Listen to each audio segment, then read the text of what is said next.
Histoire rapide de la presse. L'histoire de la diffusion de la presse commence avec l'invention de l'imprimerie. Enfin, pas tout à fait de l'imprimerie qui existait déjà, sous la forme de pages sculptées qu'on appliquait en tampons, mais de l'invention, par Johannes Gutenberg, des caractères mobiles, vers 1438.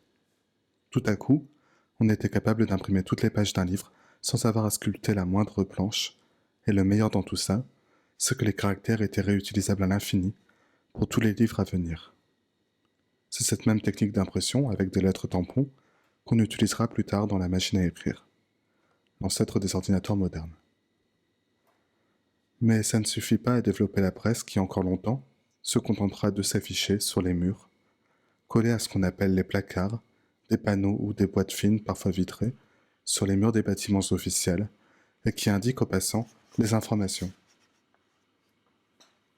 Les périodiques se développent dès le XVIe siècle à travers le Mercure Galant, ou la Gazette de France, et d'autres. Mais leur diffusion est très limitée, et il faudra attendre le XIXe siècle pour que la presse puisse connaître un réel essor. En effet, la révolution industrielle va permettre à plus ou moins long terme, d'une part, le développement de machines capables d'imprimer un nombre impressionnant de journaux en un minimum de temps. Ainsi, la presse peut être quotidienne, le plus long étant non la production, mais l'acheminement.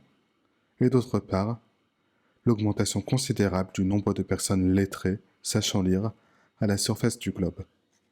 Pour résumer, la force industrielle et l'éducation servent au succès des journaux. En 1835, profitant de l'engouement général pour l'information rapide, se crée l'Agence française de presse, dite AFP.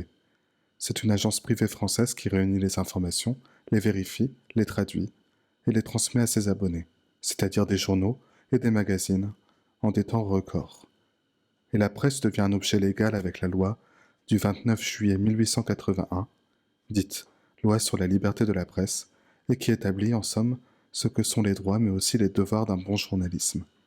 Peut alors se développer un journalisme populaire en lequel les gens ont confiance à travers toute la fin du XIXe siècle et le début du XXe.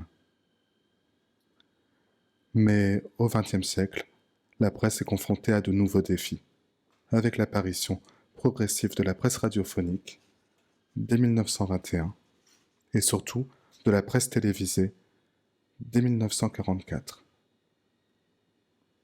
Cette sphère médiatique, pendant longtemps, contrôle et diffuse une information vérifiée avec, de la part des Français, une nette préférence pour les journaux télévisés et la radio. Mais à la fin du XXe siècle arrive Internet.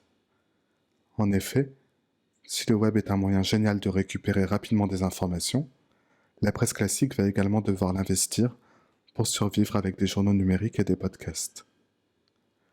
D'autres éditeurs adoptent les principes du web, la gratuité financée par la publicité, et éditent des journaux distribués dans la rue. Mais la plus grande concurrence aux organes de presse classiques reste les réseaux sociaux, où se diffusent toutes sortes d'informations sans que l'on en connaisse les origines ou les raisons.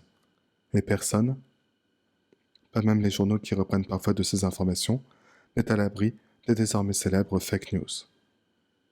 Ce qui amène les gens à se questionner plus souvent que jamais sur d'où vient l'information et dans quel but est-elle donnée.